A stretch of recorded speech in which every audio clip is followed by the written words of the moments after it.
as Los Diablos de 42, a subset of Tren de Aragua. Several of them are listed in our gang database, and that's one of the reasons that we caught many of them so quickly. This database is one of the most critical tools that we have to protect our cops and to protect our communities. It helped us identify who they were, who they ran with, and what they were tied to fast. You can't fight organized violence with blindfolds on, and without this tool, we'd lose the edge that keeps our city safe. That's why it absolutely defies common sense that our city council is looking to abolish this database. We need our city council to stop legislating against our cops and to start legislating for public safety. So far, we've apprehended 5 individuals connected to this incident. 3 were arrested the next day, all repeat offenders and all previously tied to citywide robbery patterns. A 4th turned himself in on Sunday, and just this morning we arrested a 5th, a 16-year-old recidivist. They face serious charges, including attempted felony assault, inciting riot, and reckless endangerment. More arrests are coming. We've identified several additional individuals involved, and we are certainly not done yet. Make no mistake. This is not low-level crime. It's organized violence carried out by gang members that we've already taken off the streets for preying on New Yorkers. And now they're back, ambushing cops in the middle of Times Square. It's not a fluke. It's a system failure. It's what happens when repeat offenders are allowed to cycle through arrest after arrest without meaningful accountability. It's what happens when there are no real consequences. Criminals push the line further, and innocent people pay the price. We are also aware that ICE was present at one of our precincts on Sunday morning. And while we are looking into how they got there, I want to stress that our officers followed the procedure outlined in our January directive. They did exactly what we ask of them. We will, of course, continue to work with our federal partners on criminal enforcement. But I will say it once again, the NYPD does not engage in civil immigration enforcement, period. Finally, I want to thank our detectives for their outstanding work on this case. This was lightning fast, disciplined, high-quality work, the kind of investigation that reflects the very best of this department.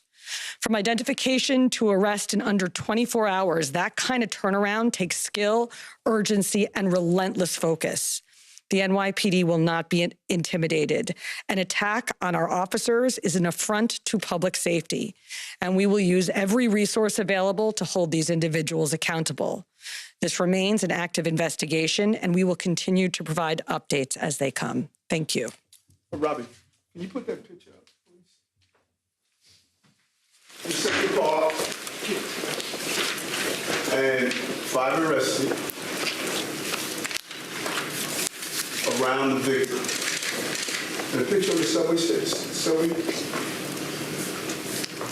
same. Victim is sitting down, surrounded, robbery, 4 arrested.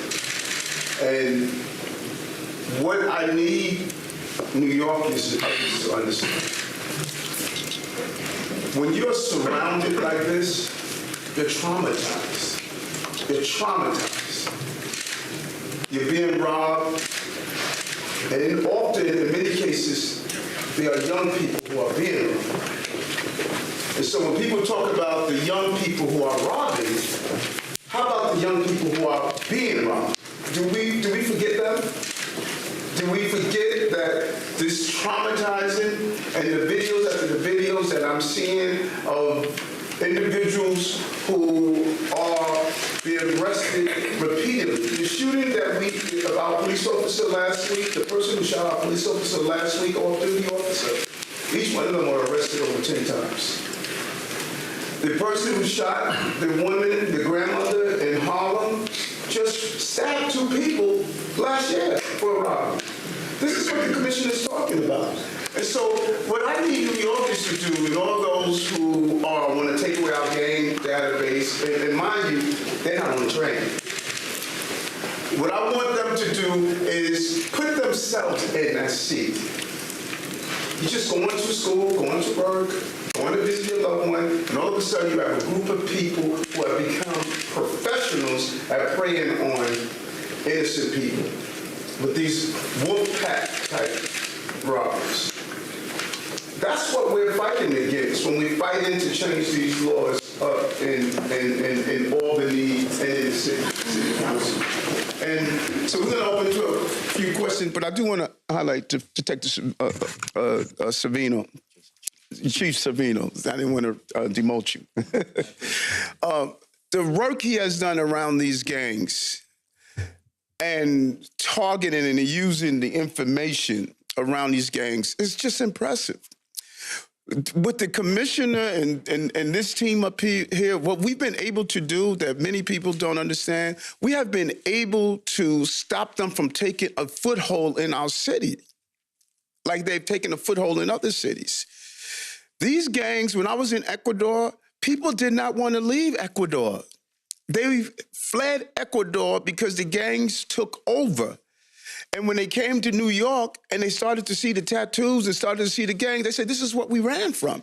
And they're preying on other immigrants and migrants. That's why we said we can't allow them to take a foothold. Can you imagine being in Central Park and having 20 people surround you? Or you sitting on the subway station or you're on the train and having 13 people surround you? How intimidating that is. These guys are shooting, they're robbing, they're committing crimes, and they have a total disregard for law enforcement. That's why they attacked our cops on Times Square. It's not going to happen in the city, folks. We're not going to allow it to happen. And we have stopped them from taking a foothold in the city of New York. And we're not going to allow them to carry out those dangerous actions that they carried out in other countries. They're not happening here. So why don't we take a few questions before we go to your off-topics. Start on topic. Anybody about that? Dan? Will you be releasing the video from what you were describing, the Times Square incident, to the broader public? And you made this point I wanted to see if you could please elaborate on about when NYPD collaborates with Homeland Security investigations. What is that threshold trigger that says this is something the NYPD can help with and what is civil? And then just lastly, why were you surprised or do not know the answer of why ICE was at a precinct? Okay, let me take them one at a time. I believe DCPI will be releasing more video later in the day as part of our request for media attention. Second question. What is the threshold for when NYPD under the law can collaborate with Homeland Security investigations? The NYPD collaborates routinely. This is going back decades with Homeland Security investigations, which is a part of the Department of Homeland Security on criminal investigations. We have NYPD detectives assigned as TFOs, assigned to work with Homeland Security investigations on this task force. Just as we do with task forces led by the DEA, the FBI, it's a fairly common thing. And so those task forces focus on criminal investigations. Deportation is a civil process. We do not work with ICE or the Department of Homeland Security on civil immigration enforcement, meaning enforcement that results in a deportation hearing.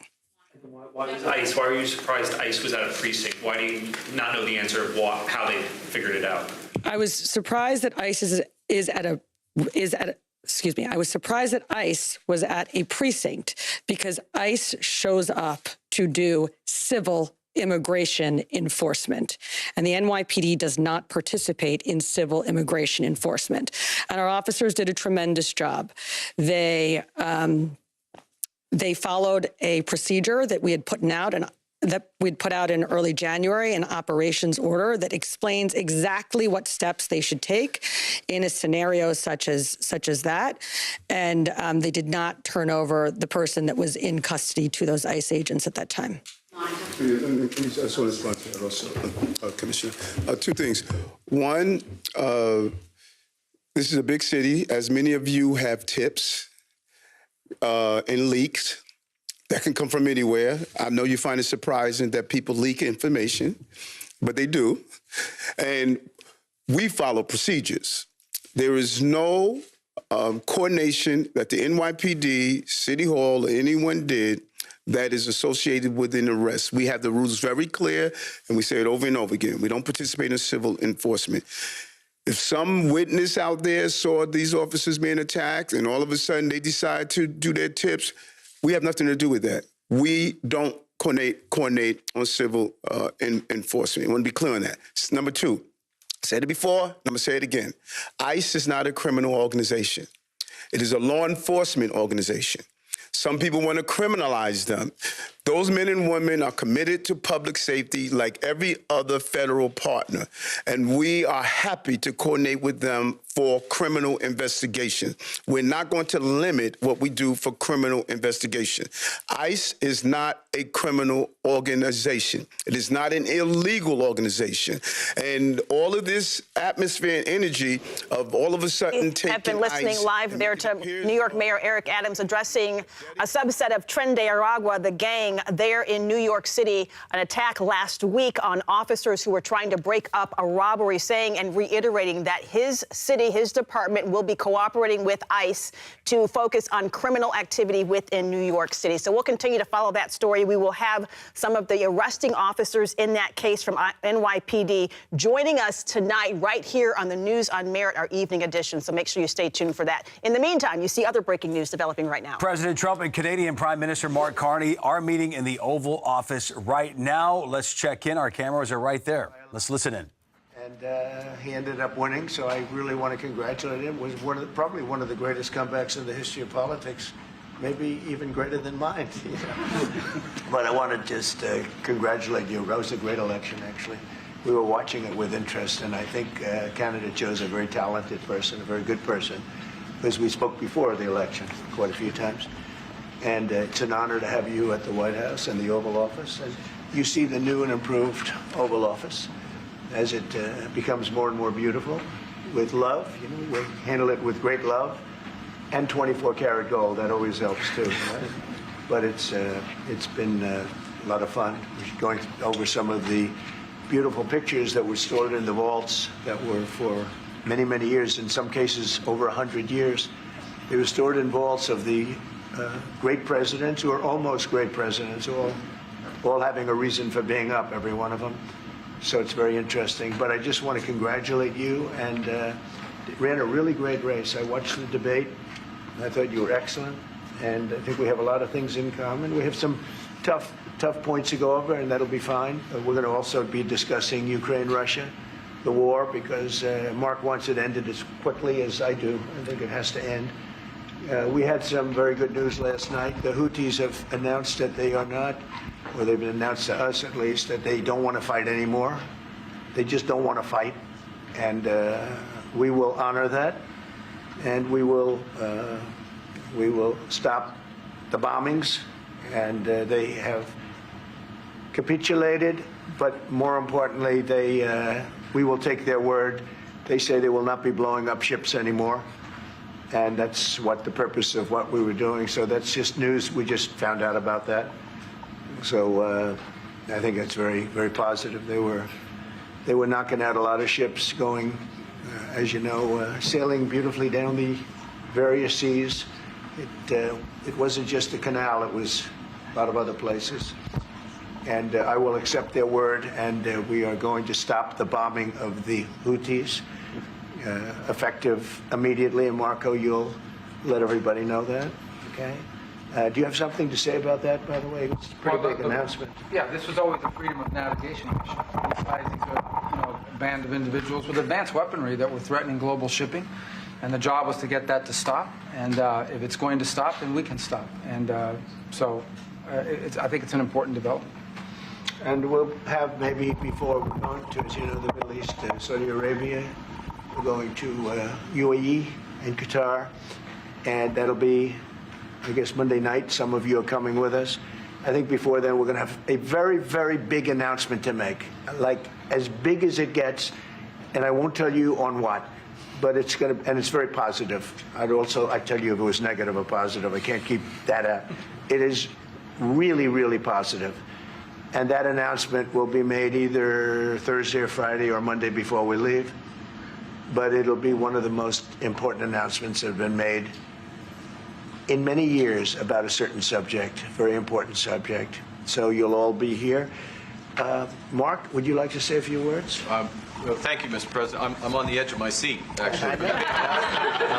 But thank you for your hospitality and above all for your leadership. You're a transformational president, the focus on the economy with a relentless focus on the American worker, securing your borders, ending the scourge of fentanyl and other opioids, and securing the world.